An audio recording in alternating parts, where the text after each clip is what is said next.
मैं हूं जावेद अख्तरवान, आप देख रहे हैं Khyber news network. Report Mohammad Sabreen. Nursing college Attock में ड्रग्स एडमिनिस्ट्रेशन के हवाले से एक रोज़ा वर्कशॉप का इनेकाद किया गया। इस वर्कशॉप में MS डिस्ट्रिक्ट हेडक्वार्टर अस्पताल अटक doctor Jawad Ilahi, doctor Nikash, doctor Nahid, doctor Khushbakht, doctor Sara और नर्सिंग कॉलेज की प्रिंसिपल मोहतरमा नवीदा इकबाल ने खसूसी शिरकत की। BSc नर्सिंग साल 2 की तालबात फ़ारहान फ़ातिमा, आयशा रफ़ीक, रिदा रहमान, समिया हयात, सबा शाहिदा, वस्का ईमान, इकरा यूसुफ, ईमान फ़ातिमा, अरीबा, कायनात और दीगर तालबात ने हिस्सा लिया। तालबात ने drugs administration, drug rights, drugs rules और ड्रग्स SOP के हवाले से प्रेजेंटेशन दी। बेहतरीन प्रेजेंटेशन देने वाली तालबात को कैश प्राइज दिए गए। प्रिंसिपल मोहतरमा नवीदा इकबाल का कहना था कि इसी वर्कशॉप का मकसद नर्सिंग की तालीम हासिल करने वाली तालबात को ड्रग्स के हवाले से मुकम्मल आगाही देना और इनमें खुद एतमादी पैदा करना होता है। वीडियो को लाइक, शेयर और चैनल को सब्सक्राइब करें। और इनोट्रॉपिक एजेंट्स इंडिकेशन इसके आ जाते हैं। इंडिकेशन ये होता है कि ये होता है हार्ट होता है, उसके बाद आर्टेरियल फिब्रिलेशन होता है, उसके बाद ये इंक्रीज करता है मायोकार्डियल इंफेक्शन। उसके बाद जो कंट्रोल इंडिकेशन सबसे पहले तो हॉस्पिटलाइज होता है प्रिस्क्रिप्शन को अगर हम डिफाइन कर सकें तो बेसिकली एन इंस्ट्रक्शन जो कोई भी मेडिकल प्रैक्टिशनर लिखता है जिसके अकॉर्डिंग हम पेशेंट को या कोई फार्मासिस्ट पेशेंट को मेडिसिन ऑथराइज करती है उसके इंस्ट्रक्शन को हम प्रिस्क्रिप्शन है। अब प्रिस्क्रिप्शन राइट करने के लिए उसका पार्ट का नाम हम बोलते हैं तो हमारे पास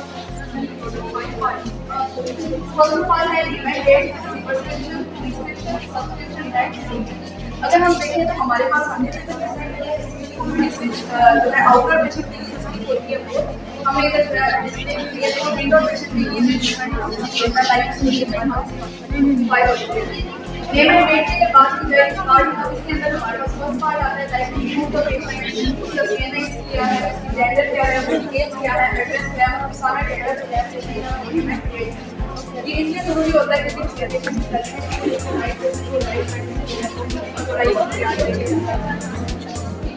सेकंड पार्ट हमारे पास होता है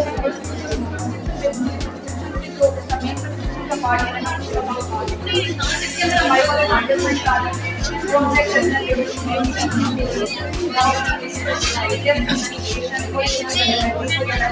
और इसके अलावा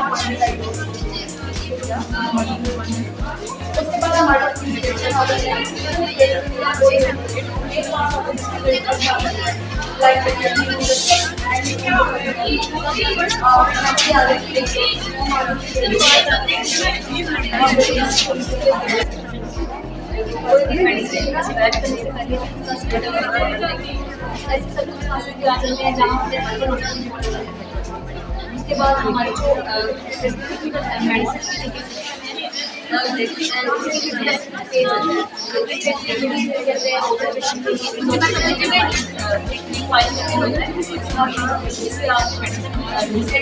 उसके बाद हमारे जो पहले टॉपिक बता दो।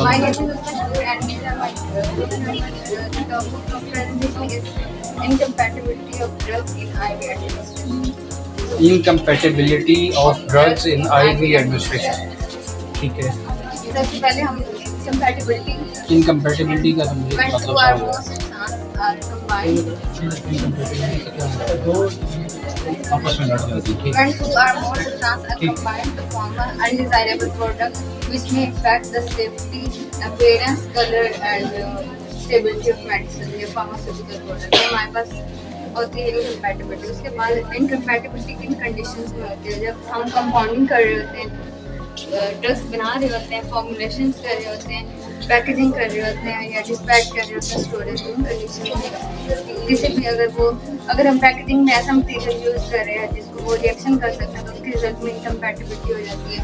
और अगर हम स्टोरेज के दरमियान उसकी जो फेवरेबल कंडीशन है उनमें नहीं रहते, टेम्परेचर चेंज आ जाता है या फिर नाइट एक्सपोजर जो भी कंडीशन रहती है उसमें वो इनकम्पैटिबिलिटी हो सकती है। उसके बाद रीजंस क्या होते हैं इनकम्पैटिबिलिटी? फर्स्ट ऑफ ऑल कि हम एक ड्रग को दूसरे किसी ड्रग के साथ इंटरेक्ट करते हैं तब इनकम्पैटिबिलिटी हो सकती है। सेकंड, जब हम ड्रग को एडिटिव के साथ ऐड करते हैं, लाइक एडिटिव जब हम किसी फ्लेवर चेंज करने के लिए या कलर चेंज करने के लिए साथ कोई और इंग्रेडिएंट्स यूज़ करते हैं तो उसके साथ रिएक्ट कर सकते हैं। थर्ड, जब हम डोजेज एरर आता है किसी भी ड्रग में, डोज या डोजेज एरर, उसकी फॉर्म इनकम्पैटिबिलिटी हो सकती है। थर्ड, इनकम्पैटिबिलिटी के इफेक्ट्स क्या है? ये अपीयरेंस, मेडिकेशन के अपीयरेंस पे इफेक्ट करती है, पर्पस ऑफ मेडिकेशन पे इफेक्ट करती है, सेफ्टी ऑफ मेडिकेशन पे इफेक्ट करती है। एंड कि आगे उसके टाइप्स हैं, 3 मेन टाइप्स हैं। सबसे पहले physical incompatibility, chemical incompatibility and therapeutic incompatibility. Compatibility जो है वो है कि दो ड्रग्स को अपनी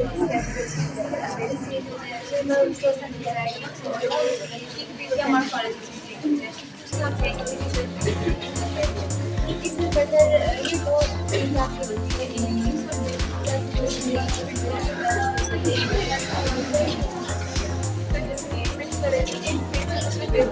एक प्रोडक्ट है तो सॉलिड में है तो वो लिक्विड में चेंज हो जाएगी। जैसे कि सेप्टा सॉलिड में होता है उसको हम डाइल्यूट करके लिक्विड में चेंज हो जाता है। स्पिरिट होती है वो एवोपरेट हो जाती है, गैसेस में चेंज हो जाती है। उसके बाद इनसॉल्युबिलिटी आ जाती है। इनसॉल्युबिलिटी ये कि जो हमारा सॉल्यूट होगा गिवन अमाउंट ऑफ सॉलिड में डाइल्यूट नहीं होता, उसमें जो चॉक होता है वो वाटर में नहीं हो रहा होता और विटामिन के हमारा वाटर में डाइल्यूट नहीं हो रहा होता।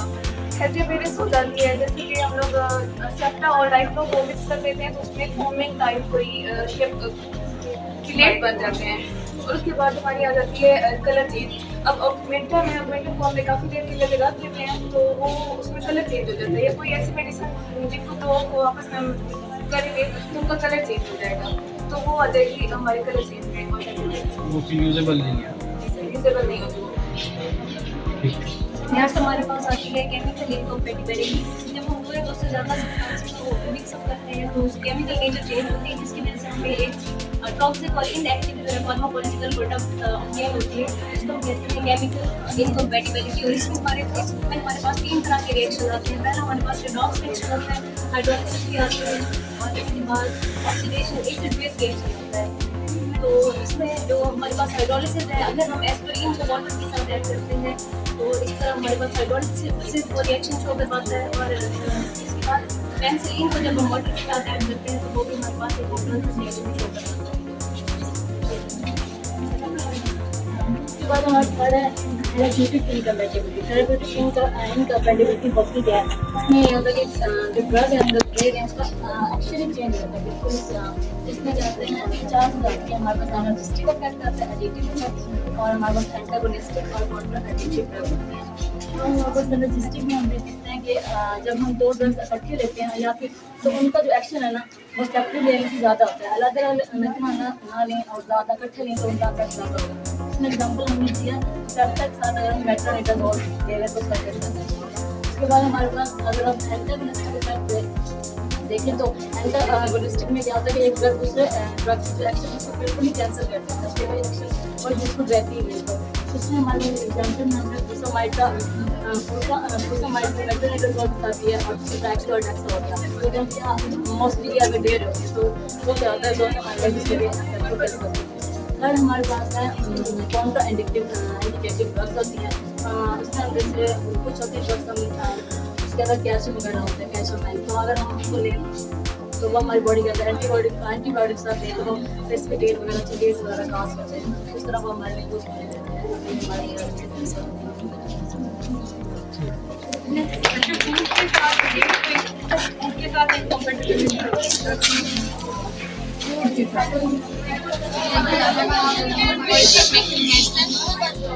बेसिकली हमारे पास कोल्ड चेन मेडिसिन होती है। एक ऐसा मैकेनिज्म होता है जिसमें वैक्सीन को मैन्युफैक्चरिंग पॉइंट से to the point of use तक एक मखसूस टेम्परेचर के मुताबिक उनको स्टोर किया जाता है। उसके मुताबिक हमारे पास वैक्सीन होती है ना, ये जो होती है डाइवर्टेंट, जो माइक्रो ऑर्गेनिज्म होते हैं और जो ये टेम्परेचर सेंसिटिव होते हैं, अगर इनकी सेंसिटिविटी एक बार वो अपनी पोटेंसी को खत्म कर दें तो दोबारा इनको बरकरार करना नामुमकिन होता है। और ये जो होते हैं हमारे पास इनका जो बेनिफिट क्या है कि जो हम उसका नेशनल हेल्थ सर्विस के जो रिसोर्सेज हैं उनको हम वेस्ट करने से बचा सकें। और आगे इसके बाद हम आते हैं कि इसमें जो है ना 3 प्रोसेस होते हैं कि पहला पॉइंट होता है इनका मैन्युफैक्चरिंग पॉइंट होता है कि इसकी डिस्ट्रीब्यूशन कैसे करनी है, उनको मैन्युफैक्चर कैसे करना है। फिर देन आता है कि हमने ट्रांसपोर्ट कैसे करना है, कि कितनी मैकेनिज्म से इनकी क्या क्या कंडीशंस हो सकती हैं। और इसका जो थर्ड पॉइंट आता है वो आता है कि हमने इसको स्टोर कैसे करना है और इसका एडमिनिस्ट्रेशन कैसे करनी है, कि इसका रूट क्या होगा और इसका पर्टिकुलर टेम्परेचर क्या होगा। इसके लिए हमारे पास जो होते हैं इक्विपमेंट होते हैं ना, वो वैक्सीन कैरियर्स होते हैं, रेफ्रिजरेटर्स होते हैं, कोल्ड पैक्स होते हैं और कोल्ड बॉक्सेस होते हैं, वाशिंग कूलर होते हैं और वेट कैरियर्स होते हैं। जो हमारे पास बेसिकली कोल्ड पैक्स होते हैं, ये वाटर फील्ड होते हैं और इनको क्या किया जाता है, रेफ्रिजरेट किया जाता है। और जो हमारे पास वैक्सीन कैरियर्स होते हैं ना, ये स्ट्रेट ड्रॉप्स होते हैं, इनमें 16 से 12 वाइल्स होती हैं, वो कि 2 to 3 डेज के लिए। और इनका जो टेम्परेचर होता है हमारे पास वैक्सीन का, वो 2 to +8 डिग्री सेंटीग्रेड का होता है। और इसके बाद हमारे पास रेफ्रिजरेटर्स आ जाते हैं। इसमें लोग समझाते हैं कि रेफ्रिजरेटर्स होते हैं कि फ्रीजर होते हैं, इनमें क्या होता है 300 लीटर्स तक हम स्टोर कर सकते हैं। और जो होता है आइसलैंड रेफ्रिजरेटर, इसमें मैक्सिमम 300 लीटर और जो कम से कम होता है ना वो 240 लीटर्स तक कर सकते हैं। तो ये होता है यूज इन डिस्ट्रिक्ट लेवल, मतलब हमारे DHQ में भी ये मौजूद होगा। ये क्या होता है OPV और मीजल वैक्सीन को स्टोर करने के लिए इस्तेमाल होता है। और ये जो डे केरियर होता है, इसमें क्या होता है कि इस वैक्सीन को 1 दिन के लिए हम रख सकते हैं। बेसिकली हम जब पोलियो वैक्सीन के लिए जाते हैं तो उसमें भी ये डे कैरियर जो होता है वो यूज होता है। और ये क्या होता है, इसमें कितने एस्पेक्ट यूज होते हैं, 2 एस्पेक्ट। वो डिपेंड करता है बेटे उसके साइज पे। ठीक है, अगर वैक्सीन कैरियर डिफरेंट साइजेस के हैं, जो रूटीन का वैक्सीन कैरियर है उसमें 104 आते हैं, 4 आते हैं। जो फिर वो बड़े वाले हमने अकॉर्डिंगली आपने उसको वो सारी वॉल जो है ना वो आइस पैक से कवर करनी होती है, जैसे कि ये इसमें। चलो आगे चलो क्या हमारे पास आ जाता है एक्सपेरिमेंट प्रोग्राम ऑफ एनर्जी।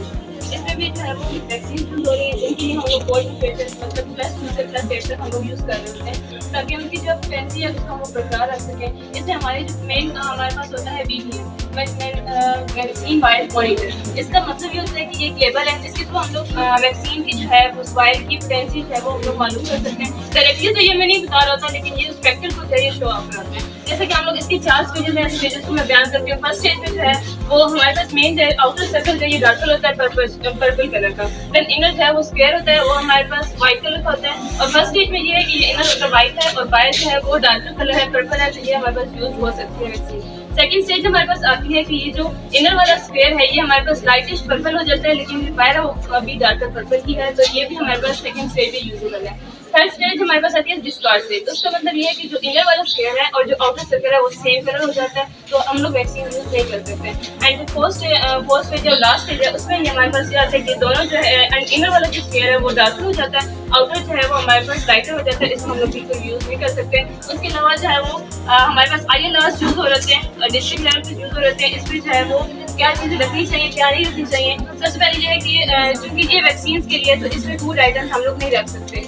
दूसरा हमारे पास ये है कि इसको जो है वो सेफ सप्लाई आपको हम लोग इलेक्ट्रिसिटी की सेफ सप्लाई दें, उसको डायरेक्ट हीट में ना रखें। उसके अलावा हम लोग जो है ना वैक्सीन को जो उनकी पैकेजेस है उनके अंदर रखें, ट्रेस में, और जो हमारे पास प्लास्टिक ट्रेस होती हैं सॉलिड ट्रेस उनमें ना रखें। उसके अलावा हमारे पास है कि वैक्सीन जो है ना वो लेबल करके उनकी बास्केट में रखें और तकरीबन ज़्यादा फिल ना करें, ऑलमोस्ट 50% जो है उनको फिल कर सकते हैं। आज हमारा टॉपिक था वो कोल्ड चेन वैक्सीन के बारे में, तो हमने इसके बारे में डिस्कस किया। कोल्ड चेन में बेसिकली हमारे पास वैक्सीन आ जाती हैं, लेकिन उसके साथ साथ हमारे पास कुछ और रेफ्रिजरेटर आइटम्स भी होते हैं जिनको हम फ्रिज में रखते हैं। उनकी लिस्ट हमने कुछ तैयार की हुई है, जैसे कि एरिथ्रोपोइटिन है, ऑक्सीटोसिन है, स्ट्रेप्टोकाइनेज इंजेक्शन है, इंसुलिन बेसिकली हम यूज़ कर रहे हैं। तो इनका भी टेम्परेचर मेंटेन करना जरूरी है। तो टेम्परेचर मेंटेन के हमारे पास 4 चीज़ें अकॉर्डिंग टू PHC इंडिकेटर 58।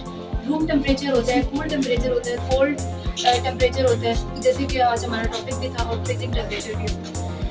और इनकी टेम्परेचर रेंजेस ये कि रूम टेम्परेचर जो है 15 to 25 होता है, कूल टेम्परेचर हमारे पास 8 to 15 जिसमें कुछ क्रीम्स वगैरह आ जाती हैं, और कोल्ड टेम्परेचर 2 to 8 वैक्सीन हम इनमें रख रहे हैं, और फ्रीजिंग टेम्परेचर में कुछ हमारी वैक्सीन वगैरह आ जाती है। इनको मेनटेन करने का मेथड है थर्मोहाइड्रोमीटर होता है, जिसके ज़रिए हम टेम्परेचर भी मुहैया कर रहे हैं और साथ में ह्यूमिडिटी भी मुहैया कर। उसके अलावा हमने टेम्परेचर ट्वाइस अ डे पे मेंटेन करने के 8 PM and 8 PM की हम रीडिंग से हमारे पास चार्ट्स होते हैं जिसके हम मेंटेन करके हम ब्लीडिंग डेली की डालते हैं।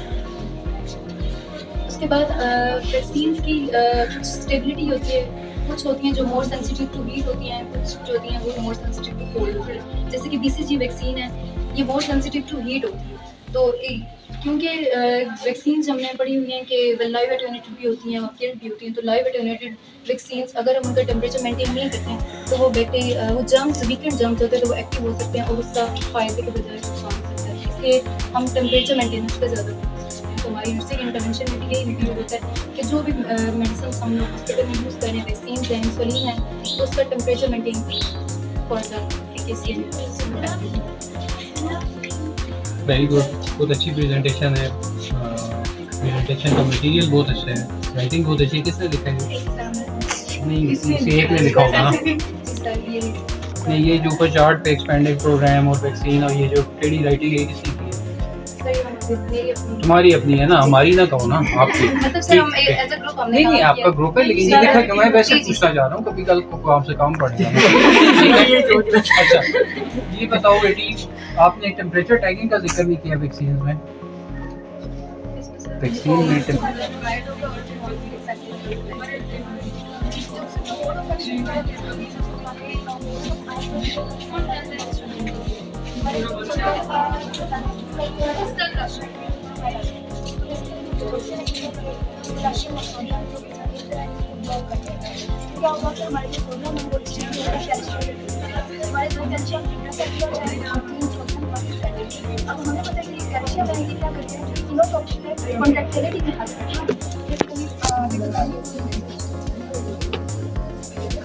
हमारे पास है कॉर्डन, इसका हमारे पास अमाइलो डोनर एक्सियल, ये हमारे पास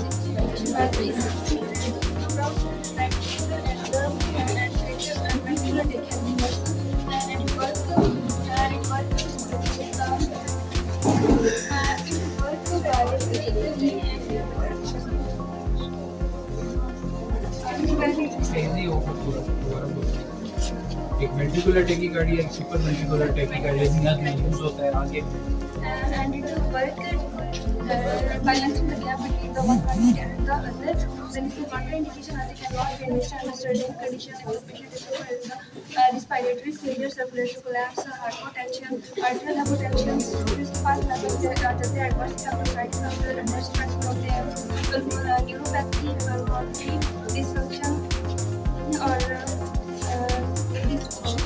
hypo और hyperthyroid और साइड तक में करते हैं नोजिया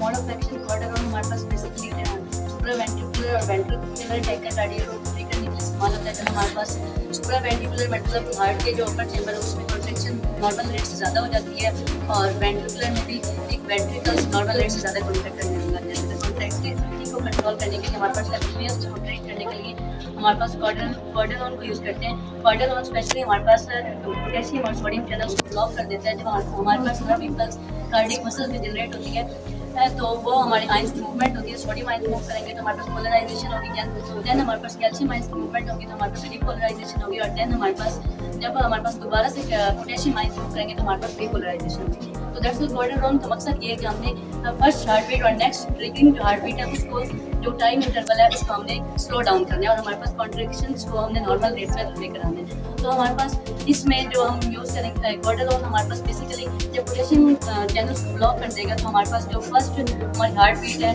कॉन्ट्रैक्शंस जो हो जाती हैं वो नॉर्मल ज़्यादा हो जाती है तो उसको कम कर देगा और हमारे पास नॉर्मल जो टैकीकार्डिया होती है सुप्रावेंट्रिकुलर टैकीकार्डिया और वेंट्रिकुलर टैकीकार्डिया वो इससे हमारे से ट्रीट हो जाएंगे। और हमारे पास इसकी जो डोजेज है हमारे पास वो हमारे पास आती है डोजेज और डोजेज में हम देते हैं 150 mg हम विदिन 10 मिनट्स देते हैं। और अगर हमारे पास कोई पेशेंट आ गया है हम उसको बोलस डोज देते हैं और बोलस डोज बहुत ही जो लोडिंग डोज होती है लोडिंग डोज ऐसी डोज होती है जो मेडिसिन जहाँ पर इफेक्टिवनेस शो करना शुरू होती है। लेकिन अगर सेकंड टाइम में हमारा पेशेंट अगर 150 mg से ट्रीट नहीं कर रहा तो हम उसको उसकी टैकीकार्डिया भी उसी तरह है तो हम नेक्स्ट उसको जो डोजेज देंगे वो हम देंगे उसकी 360 mg। जब 360 mg देंगे तो उसका जो हमारे पास फ्लो रेट होगा वो हमारे पास 1 mg पर मिनट होगा। और नेक्स्ट जब हमारे पास अगर थर्ड केस अगर फिर भी उसका टैकीकार्डिया कंटिन्यूसली नहीं हो रहा और हम ट्रीट नहीं कर पा रहे तो हम उसके बाद फिर डोज जब देंगे 540 mg देंगे और इसका जो हमारे पास रूट होगा वो हमारे पास 0.1 mg पर मिनट होगा। और इसके अलावा अगर नर्सिंग इंटरवेंशन की बात करें, नर्सिंग इंटरवेंशन में हम फर्स्ट ऑफ ऑल हम लोग उसकी हिस्ट्री लेंगे, आया क्या उसके पास इंडिकेशन तो नहीं है, उसको कोई पल्मोनरी फिब्रोसिस या कोई रिस्पायरेटरी या सेल्फ सर्कुलेटरी फेलियर या इस तरह की कोई डिजीज के साथ तो नहीं आया, उसकी हिस्ट्री लेंगे। उसके बाद हिस्ट्री लेने के बाद हम उसके टेस्ट लैब टेस्ट करवाएंगे जिसमें हम पल्मोनरी फंक्शंस को असेस करेंगे, जिसमें हमारे पास लिवर फंक्शन टेस्ट हो जाएगा और चेस्ट एक्सरे हो जाएगा और थायराइड फंक्शन के टेस्ट होंगे और सीरम पोटेशियम लेवल को हम चेक करेंगे। तो इससे हम उसके इस चीज़ें के साथ मॉनिटर करेंगे और उसके अलावा वाइटल साइंस मॉनिटर करेंगे। ब्रीदिंग जैसे ही हम क्वार्टरऑन को उसको इन्फ्यूज़ करेंगे और क्वार्टरऑन हमारे पास सिर्फ नेक्स्ट डोज में डाइल्यूट होता है और 100 ml में डाइल्यूट होता 1 है। mg पर मिनट कैसे कैलकुलेट करेंगे? 1 mg पर मिनट हमारे पास वो ये डायरी चैम्बर में लगेगी। चैम्बर में लगेगी और उसको हम सेट करेंगे विद टाइम्स के साथ। सर वो ब्यूरोमेट्री एक सीसी डाइफ्लू चलो ये पूछना है गवर्नमेंट